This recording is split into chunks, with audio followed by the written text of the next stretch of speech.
गुरुजी, शुक्राना गुरुजी। संध्या की तपस्या, उसके द्वारा भगवान शिव की स्तुति तथा उससे संतुष्ट हुए शिव का उसे अभीष्ट वर दे मेधा तिथि के यज्ञ में भेजना।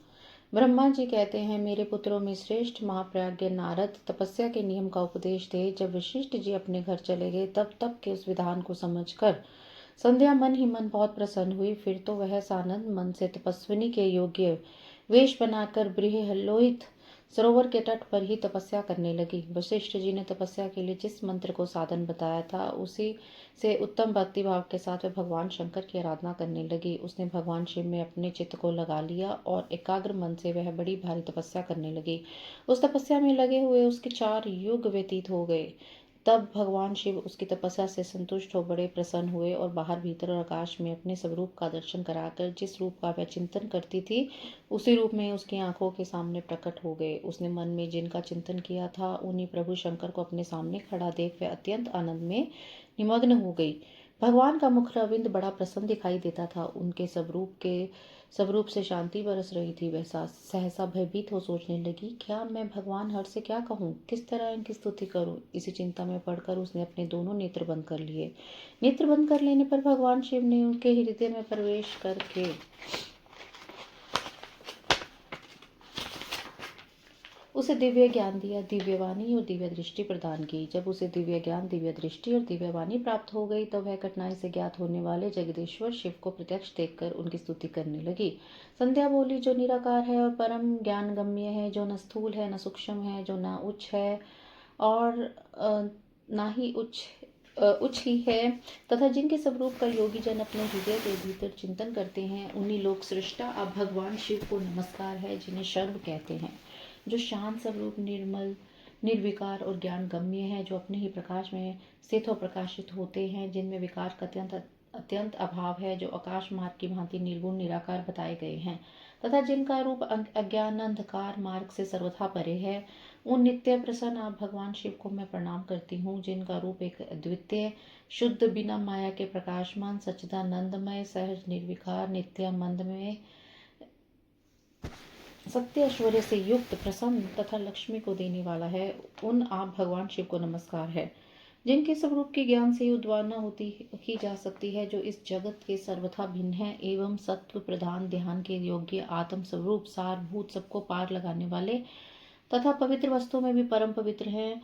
उन आप महेश्वर को मेरा नमस्कार है। आप जो स्वरूप शुद्ध, मनोहर, रत्नमय, आभूषणों से विभूषित तथा स्वच्छ कपूर के समान गौर वर्ण है, जिसने अपने हाथों में वर, अभय, शूल और मुंड धारण कर रखा है, उस दिव्य, चिन्मय, सगुण, साकार विग्रह से सुशोभित आप योग युक्त भगवान शिव को नमस्कार है। आकाश, पृथ्वी, दिशाएं, जल, तेज तथा काल, ये जिनके रूप हैं, उन आप परमेश्वर को नमस्कार है।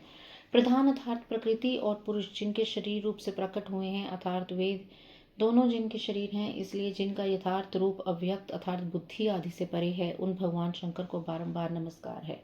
जो ब्रह्मा होकर जगत की सृष्टि करते हैं, जो विष्णु होकर संसार का पालन करते हैं तथा जो रुद्र होकर अंत में सृष्टि का संहार करेंगे, उन्हीं आप भगवान सदाशिव को बारंबार नमस्कार है। जो कारण के भी कारण है, दिव्य अमृत रूप ज्ञान तथा अणिमा आदि ऐश्वर्य प्रदान करने वाले हैं, समस्त लोकांतरों का वैभव देने वाले हैं, स्वयं प्रकाश रूप हैं तथा प्रकृति से भी बड़े हैं, उन परमेश्वर शिव को नमस्कार है, नमस्कार है। संध्योवाच, निराकारं ज्ञानगम्यं परं यन्नेव स्थूलं नापि सूक्ष्मं न चोच्यम् अंतनिश्चित्यं योगी अभिस्तस्य रूपं तस्मै तुभ्यं लोकत्रये नमस्तु। सर्वं शान्तं निर्मलं निर्विकारं ज्ञानगम्यं सप्रकाशविकारं खाद्वप्रख्यं ध्वान्तमार्गतपरस्तादं रूपं यस्य त्वां नमामि प्रसन्नम्। एकं शुद्धं दीप्यमानं विनाजं चिदानन्दं सहजं चाविकारी नित्यानन्दं सत्यभूतिप्रसन्नं यस्य श्रिदं रूपमस्मै नमस्ते। विद्याकारोद्विनीयं प्रवीणं सत्त्वच्छन्दं ध्येयम् आत्मस्वरूपं सारं पारं पावनानं पवित्रं तस्मै रूपं यस्य चैवं नमस्ते। यत्त्वकारं शुद्धरूपं मनोज्ञं रत्नकल्पं स्वच्छ कपूर गौरम इष्टाभिति शूलमुंडे दधानम हस्ते नर्मो योगयुक्ताय तुभ्यम गगनम भूर्दिश चैव सलीलम ज्योतिरेव च पुनः कालश रूपानी यस्य तुभ्यम नमस्तुते। यह जगत जिनसे भिन्न नहीं कहा जा सकता, जिनके चरणों से पृथ्वी तथा अन्य अंगों से संपूर्ण दिशाएं, सूर्य, चंद्रमा, कामदेव एवं अन्य देवता प्रकट हुए हैं और जिनकी नाभि से अंतरिक्ष का आविर्भाव हुआ है, उन यहाँ भगवान शंभु को मेरा नमस्कार है। प्रभु, आप ही सबसे उत्कृष्ट परमात्मा हैं, आप ही नाना प्रकार की विद्याएं हैं, आप ही हर अर्थात संहार करता है, आप ही सद ब्रह्मा तथा पर ब्रह्मा हैं, आप सदा विचार में तत्पर रहते हैं, जिनका न आदि है न मध्य है और न ही अंत है, जिनसे सारा जगत उत्पन्न हुआ है तथा जो मन और वाणी के विषय है नहीं है, उन महादेव जी की स्तुति मैं कैसे कर सकूंगी। ब्रह्मा आदि देवता तथा तपस्या के धनी मनुष्य भी जिनके रूपों का वर्णन नहीं कर सकते, उन परमेश्वर का वर्णन अथवा स्तवन मैं कैसे कर सकती हूँ। प्रभु, आप निर्गुण है, मैं मूढ़ स्त्री आपके गुणों को कैसे जान सकती हूँ। आपका रूप तो ऐसा है जिससे इंद्र सहित संपूर्ण देवता और असुर भी नहीं जानते हैं। महेश्वर, आपको नमस्कार है। तपोमय, आपको नमस्कार है। देवेश्वर शंभु, मुझ पर प्रसन्न हुई, आपको बारंबार मेरा नमस्कार है। ब्रह्मा जी कहते हैं, नारद संध्या का यह स्तुति पूर्वक वचन सुनकर उसके द्वारा भली भांति प्रशंसित हुए भक्त वत्सल परमेश्वर शंकर बहुत प्रसन्न हुए। उनका शरीर वल्कल और मृग चर्म से ढका हुआ था, मस्तक पर पवित्र जटा जूट शोभा पा रहा था।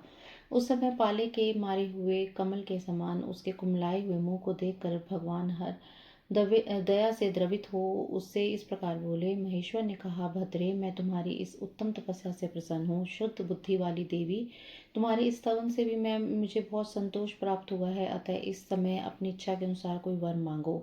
जिस वर से तुम्हें प्रयोजन हो तथा जो तुम्हारे मन में हो उसे मैं यहाँ अवश्य पूर्ण करूंगा। तुम्हारा कल्याण हो, मैं तुम्हारे व्रत नियम से बहुत प्रसन्न हूँ। प्रधान पुरुषो यस्य कायत्वेन विनिग्रतो तस्माद् व्यक्त रूपाय शंकराय नमो नमः।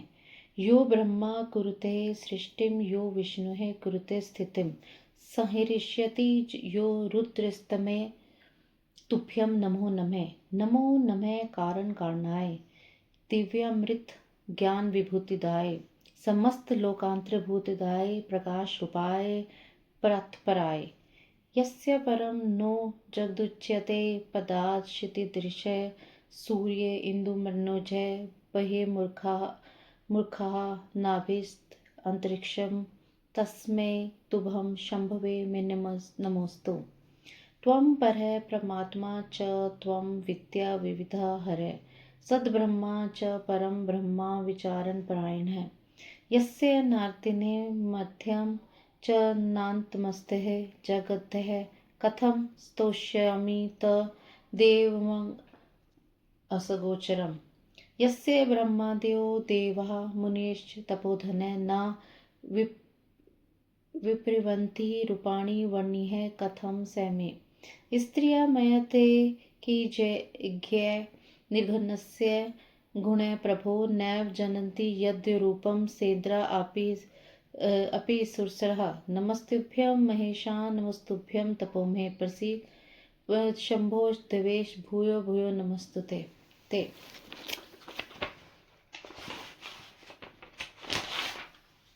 प्रसन्नचित महेश्वर का यह वचन सुनकर अत्यंत हर्ष से भरी हुई संध्या उन्हें बारंबार प्रणाम करके बोली, महेश्वर, यदि आप मुझे प्रसन्नतापूर्वक वर देना चाहते हैं, यदि मैं वर पाने के योग्य हूँ, यदि पाप से शुद्ध हो गई हूँ तथा देव यदि इस समय आप मेरी तपस्या से प्रसन्न हैं, तो मेरा मांगा हुआ यह पहला वर सफल करें। देवेश्वर, इस आकाश में पृथ्वी आदि किसी भी स्थान में जो प्राणी हैं वे सब के सब जन्म लेते ही काम भाव से युक्त न हो जाएं। नाथ, मेरी सकाम दृष्टि कहीं ना पड़े। मेरे जो पति हों वे भी मेरे अत्यंत सुहृद हों। पति के अतिरिक्त जो भी पुरुष मुझे सकाम भाव से देखे उसके पुरुष तत्व का नाश हो जाए, वह तत्काल नपुंसक हो जाए। निष्पाप संध्या का यह वचन सुनकर प्रसन्न हुए भक्त वत्सल भगवान शंकर ने कहा, देवी संध्या, सुनो भद्रे, तुमने जो जो वर मांगा है वह सब तुम्हारी तपस्या से संतुष्ट होकर मैंने दे दिया। प्राणियों के जीवन में मुख्यतः 4 अवस्थाएं होती हैं। पहली शैशवावस्था, दूसरी कुमारावस्था, तीसरी यौवनावस्था और चौथी वृद्धावस्था। तीसरी अवस्था प्राप्त होने पर देहधारी जीव काम भाव से युक्त होंगे। कहीं कहीं दूसरी अवस्था के अंतिम भाग में ही प्राणी सकाम हो जाएंगे। तुम्हारी तपस्या के प्रभाव से मैंने जगत में सकाम भाव के उदय की यह मर्यादा स्थापित कर दी है, जिससे देहधारी जीव जन्म लेते ही कामासक्त न हो जाएं। तुम्हें भी इस लोक में वैसे दिव्य सती भाव को प्राप्त करो जैसा तीनों लोकों में दूसरी किसी स्त्री के लिए संभव नहीं होगा। पानी ग्रहण करने वाले पति के सिवा जो भी कोई पुरुष सकाम होकर तुम्हारी ओर देखेगा वह तत्काल नपुंसक होकर दुर्बलता को प्राप्त हो जाएगा। तुम्हारे पति महान तपस्वी तथा दिव्य रूप से संपन्न एक महाभाग महर्षि होंगे जो तुम्हारे साथ 7 कल्पों तक जीवित रहेंगे।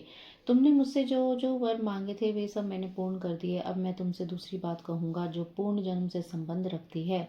तुमने पहले से ही यह प्रतिज्ञा कर रखी है कि मैं अग्नि में अपने शरीर को त्याग दूंगी। उस प्रतिज्ञा को सफल करने के लिए मैं तुम्हें एक उपाय बताता हूँ, उसे निस्संदेह करो। मुनिवर, मेधा तिथि का एक यज्ञ चल रहा है जो 12 वर्षों तक चालू रहने वाला है। उसमें अग्नि पूर्णतया प्रज्वलित है।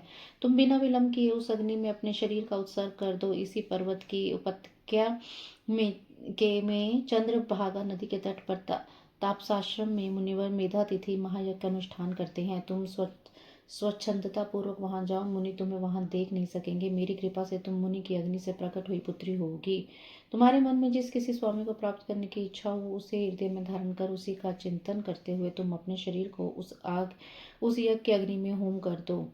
संध्या, जब तुम इस पर्वत पर 4 युगों तक के लिए कठोर तपस्या कर रही थी, उन्हीं दिनों उस चतुर्युगी का सत्य युग बीत जाने पर त्रेता के प्रथम भाग में प्रजापति दक्ष के बहुत सी कन्याएं हुई। उन्होंने अपनी उन सुशील कन्याओं का यथा योग्य वरों के साथ विवाह कर दिया। उनमें से 27 कन्याओं का विवाह उन्होंने चंद्रमा के साथ कर दिया अर्थात किया।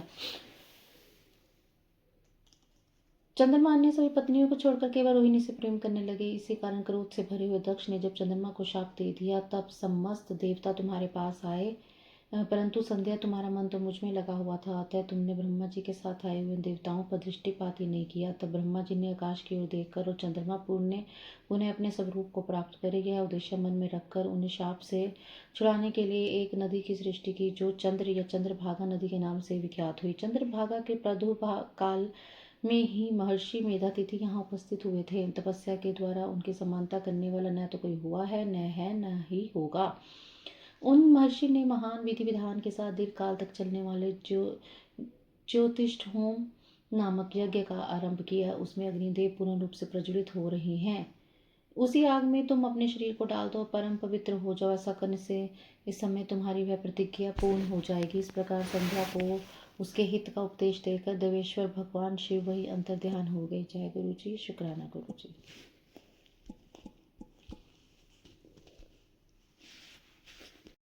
गुरु जी, शुक्राना गुरु जी। संध्या की आत्माहुति उसका अरुंधति के रूप में अवतीर्ण होकर मुनिवर वशिष्ठ के साथ विवाह करना, ब्रह्मा जी का रुद्र के विवाह के लिए प्रयत्न और चिंता तथा भगवान विष्णु का उन्हें शिवा की आराधना के लिए उपदेश देकर चिंता मुक्त करना। ब्रह्मा जी कहते हैं, नारद, जब वर देकर भगवान शंकर अंतर ध्यान हो गए तब संध्या भी उसी स्थान पर गई जहाँ मुनि मेधातिथि यज्ञ कर रहे थे। भगवान शंकर की कृपा से उसे किसी ने वहां नहीं देखा। उसने उस तेजस्वी ब्रह्मचारी का स्मरण किया जिसने उसके लिए तपस्या की विधि का उपदेश किया था।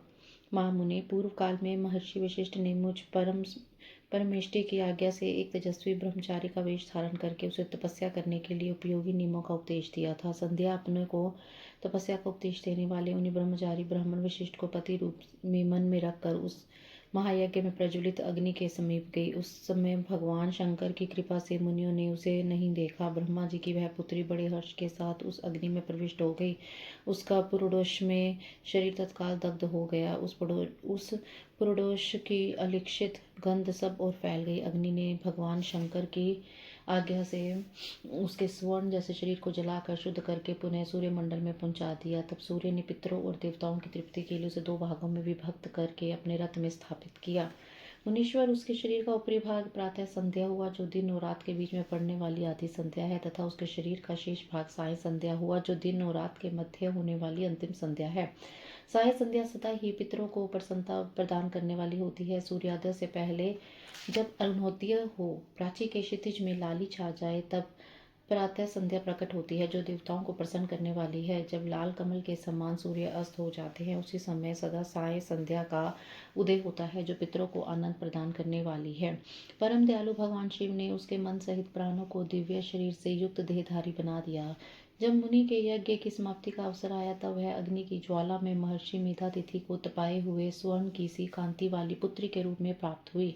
मुनि ने बड़े आमोद के साथ उस समय उस पुत्री को ग्रहण किया। उन्होंने यज्ञ के लिए उसे नहलाकर अपनी गोद में बिठा लिया। शिष्यों से घिरे हुए महामुनि मेधातिथि को वहां बड़ा आनंद प्राप्त हुआ। उन्होंने उसका नाम अरुंधति रखा। वह किसी भी कारण से धर्म का विरोध नहीं करती थी। अतः उसी गुण के कारण उसने स्वयं वह त्रिभुवन विख्यात नाम प्राप्त किया था। दिवर्षी यज्ञ को समाप्त करके कृतकृत्य हो वे मुनि पुत्री की प्राप्ति होने से वह बहुत प्रसन्न थे और अपने शिष्यों के साथ आश्रम में रहकर सदा उसी का लालन पालन करते थे। देवी अरुंधति चंद्रभागा नदी के तट पर ताप सारण्य के भीतर मुनीश्वर मेधातिथि के उस आश्रम में धीरे धीरे बड़ी होने लगी। जब वह विवाह के योग्य हो गई तब मैंने विष्णु तथा महेश्वर ने मिलकर मुझ ब्रह्मा के पुत्र वशिष्ठ के साथ उसका विवाह करा दिया। ब्रह्मा विष्णु तथा महेश के हाथों से निकले हुए जल से शिप्रा आदि 7 परम पवित्र नदियां उत्पन्न हुई। मुने मेधातिथि की पुत्री महासाध्वी अरुंधति समस्त पतिव्रताओं में श्रेष्ठ थी। वह महर्षि वशिष्ठ को पति रूप में पाकर उनके साथ बड़ी शोभा पाने लगी। उससे शक्ति आदि शुभ एवं श्रेष्ठ पुत्र उत्पन्न हुए। मुनिश्रेष्ठ वह प्रीतम पति वशिष्ठ को पाकर विशेष शोभा पाने लगी। मुनि शिरोमणि, इस प्रकार मैंने तुम्हारे समक्ष संध्या के पवित्र चरित्र का वर्णन किया है, जो समस्त कामनाओं के फलों को देने वाला परम पावन और दिव्य है। जो स्त्री या शुभ व्रत का आचरण करने वाला पुरुष इस प्रसंग को सुनता है वह संपूर्ण कामनाओं को प्राप्त कर लेता है। इसमें अन्यथा विचार करने की आवश्यकता नहीं है। प्रजापति ब्रह्मा जी की यह बात सुनकर नारद जी का मन प्रसन्न हो गया और वे इस प्रकार बोले। नारद जी ने कहा, ब्राह्मण, आपने अरुंधति की तथा पूर्व जन्म में उसकी स्वरूप तथा संध्या की बड़ी उत्तम दिव्य कथा सुनाई है, जो शिव भक्ति वृद्धि करने वाली है। धर्मज्ञ, अब आप भगवान शिव के उस परम पवित्र चरित्र का वर्णन कीजिए, जो दूसरों के पापों का नाश करने वाला उत्तम एवं मंगलदायक है। जब कामदेव रति से विवाह करके हर्षपूर्वक चला गया, दक्ष आदि अन्य मुनि भी जब अपने अपने स्थानों को पधारे और जब संध्या तपस्या करने के लिए चली गई, उसके बाद वहां क्या हुआ? ब्रह्मा जी ने कहा, विप्रवर नारद, तुम धन्य हो, भगवान शिव के सेवक हो, अतः शिव की लीला से युक्त जो उनका शुभ चरित्र है उसे भक्ति पूर्वक सुनो। तात पूर्व काल में एक बार जब मैं मोह में पड़ गया और भगवान शंकर ने मेरा उपहास किया, तब मुझे बहुत क्षोभ हुआ था। वस्तुतः शिव की माया ने मुझे मोह लिया था, इसलिए मैं भगवान शिव की प्रतीक्षा करने लगा। किस प्रकार सो बताता हूँ, सुनो। मैं उस स्थान पर गया जहाँ दक्ष राजमुनि उपस्थित थे, वहीं रति के साथ कामदेव भी था। नारद, उस समय मैंने बड़ी प्रसन्नता के साथ दक्ष तथा दूसरे पुत्रों को संबोधित करके वार्तालाप आरंभ किया। उस वार्तालाप के समय मैं शिव की माया से पूर्णतः मोहित था। अतः मैंने कहा, पुत्रों, तुम्हें ऐसा प्रयत्न करना चाहिए जिससे महादेव जी किसी कमनीय कांति वाली स्त्री का पानी ग्रहण करे। इसके बाद मैंने भगवान शिव को मोहित करने का भार रति सहित कामदेव को सौंपा। कामदेव ने मेरी आज्ञा मानकर कहा, प्रभु, सुंदर स्त्री ही मेरा अस्त्र है, अतः शिव जी को मोहित करने के लिए किसी नारी की सृष्टि कीजिए। यह सुनकर मैं चिंता में पड़ गया और लंबी सांस खींचने लगा। मेरी उस निश्वास से राशि राशि पुष्पों से विभूषित वसंत का प्रादुर्भाव हुआ। वसंत और मल्यानिल ये दोनों मदन के सहायक हुए। इनके साथ जाकर कामदेव ने वामदेव को मोहने की बारंबार चेष्टा की, परंतु उसे सफलता नहीं मिली। जब वह निराश होकर लौट आया तब उसकी बात सुनकर मुझे बड़ा दुख हुआ। उस समय मेरे मुख से जो निश्वास वायु चली, उससे मारगणों की उत्पत्ति हुई। उन्हें मदन की सहायता के लिए आदेश देकर मैंने पुनः उन सबको शिव जी के पास भेजा, परंतु महान प्रयत्न करने पर भी वे भगवान शिव को मोह में न डाल सके। काम सब परिवार लौट आया और मुझे प्रणाम करके अपने स्थान को चला गया। उसके चले जाने पर मैं मन ही मन सोचने लगा कि निर्विकार तथा मन को वश में रखने वाला योगपरायण भगवान शंकर किसी स्त्री को अपनी सहधर्मिणी बनाना कैसे स्वीकार करेंगे। यही सोचते सोचते मैंने भक्ति भाव से उन भगवान श्री हरि का स्मरण किया, जो साक्षात शिव स्वरूप तथा मेरे शरीर के जन्मदाता है। मैंने दीन वचनों से युक्त शुभ स्तोत्रों द्वारा उनकी स्तुति की। उस स्तुति को सुनकर भगवान शीघ्र ही मेरे सामने प्रकट हो गए। उनके 4 भुजाएं शोभा पाती थी, नेत्र प्रफुल्ल कमल के समान सुंदर थे। उन्होंने हाथों में शंख, चक्र, गदा और पद्य ले रखे थे। उनके श्याम शरीर पर पीताम्बर की बड़ी शोभा हो रही थी। वे भगवान श्री हरि भक्त प्रिय हैं। अपने भक्त उन्हें बहुत प्यारे हैं। सबके उत्तम शरणदाता उन श्री हरि को उस रूप में देखकर मेरे नेत्रों से प्रेमाश्रु की धारा बह चली और मैं गदगद कंठ से बारंबार उनकी स्तुति करने लगा।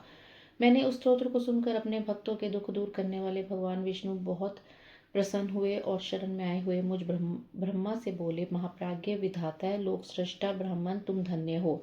बताओ, तुमने किस लिए आज मेरा स्मरण किया है और किस निमित्त से यह स्तुति की जा रही है? तुम पर कौन सा महान दुख आ पड़ा है, उसे मेरे सामने इस समय कहो। मैं वह सारा दुख मिटा दूंगा। इस विषय में कोई संदेह या अन्यथा विचार नहीं करना चाहिए। तब ब्रह्मा जी ने सारा प्रसंग सुनवाकर कहा, केशव, यदि भगवान शिव किसी तरह पत्नी को ग्रहण कर ले और मैं सुखी हो जाऊंगा। मेरे अंतःकरण का सारा दुख दूर हो जाएगा। इसी के लिए मैं आपकी शरण में आया हूँ। मेरी यह बात सुनकर भगवान मधुसूदन हंस पड़े और मुझ लोक सृष्टा ब्रह्मा का हर्ष बढ़ाते हुए मुझसे शीघ्र ही यूं बोले, विधाता है, तुम मेरे वचन सुनो। यह तुम्हारे भ्रम का निवारण करने वाला है। मेरा वचन ही वेद शास्त्र आदि का वास्तविक सिद्धांत है। शिव ही सबके कर्ता भरता अर्थात पालक और हर्ता अर्थात संहारक हैं। वे ही प्रातपर हैं। पर ब्रह्मा परेश निर्गुण नित्य अनिदृश्य निर्विकार अद्वितीय अच्युत अनंत सबका अंत करने वाले स्वामी और सर्वव्यापी परमात्मा एवं परमेश्वर है। सृष्टि पालन और संहार के कर्ता, तीन गुणों को आश्रय देने वाले व्यापक ब्रह्मा विष्णु और महेश नाम से प्रसिद्ध रजोगुण सत्वगुण तथा तमोगुण से परे माया से ही भेद युक्त प्रतीत होने वाले निर्ही माया रहित माया के स्वामी या प्रेरक चतुर सगुण स्वतंत्र आत्मा नंद स्वरूप निर्विकल्प आत्माराम निद्वंद भक्त परवश सुंदर विग्रह से शोभित हुए योगी नित्य योग परायण योग मार्गदर्शक गर्वहारी लोकेश्वर और सदा दीन वत्सल हैं। तुम उनकी शरण में जाओ। सर्वात्मना शंभु का भजन करो। इससे संतुष्ट होकर वे तुम्हारा कल्याण करेंगे। ब्राह्मण, यदि तुम्हारे मन में यह विचार हो कि शंकर पत्नी का पानी ग्रहण करे तो शिवा को प्रसन्न करने के उद्देश्य से शिव का स्मरण करते हुए उत्तम तपस्या करो। अपने उस मनोरथ को हृदय में रखते हुए देवी शिवा का ध्यान करो। वे देवेश्वरी यदि प्रसन्न हो जाए तो सारा कार्य सिद्ध कर देगी। यदि शिवा सगुण रूप से अवतार ग्रहण करके लोक में किसी की भी पुत्री हो, मानव शरीर ग्रहण करे तो वे निश्चय ही महादेव जी की पत्नी हो सकती है। ब्राह्मण, तुम दक्ष को ये आज्ञा दो, वे भगवान शिव के लिए पत्नी का उत्पादन करने के निमित्त स्वतः भक्ति भाव से प्रयत्न पूर्वक तपस्या करें। तात शिवा और शिव दोनों को भक्ति के अधीन जानना चाहिए। वे निर्गुण पर ब्रह्मा स्वरूप होते हुए भी स्वेच्छा से सगुण हो जाते हैं। विधेय भगवान शिव की इच्छा से प्रकट हुए हम दोनों ने जब उनसे प्रार्थना की थी, तब पूर्व काल में भगवान शंकर ने जो बात कही थी उसे याद करो।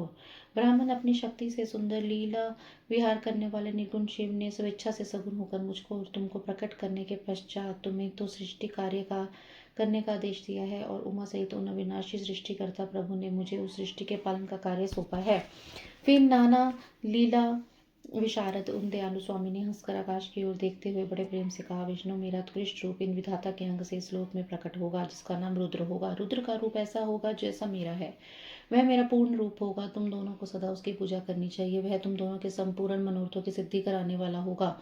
वही जगत का प्रलय करने वाला होगा। वह समस्त गुणों का दृष्टा निर्विशेष एवं उत्तम योग का पालक होगा। यद्यपि तीनों देवता मेरे ही रूप हैं, तथापि विशेषता रुद्र मेरा पूर्ण रूप होगा। पुत्रों, देवी उमा के भी तीन रूप होंगे। एक रूप का नाम लक्ष्मी होगा, जो श्री हरि की पत्नी होगी। दूसरा रूप ब्रह्मा पत्नी सरस्वती है। तीसरा रूप सती के नाम से प्रसिद्ध होगा। सती उमा का पूर्ण रूप होगी। वे ही भावी रुद्र की पत्नी होंगी।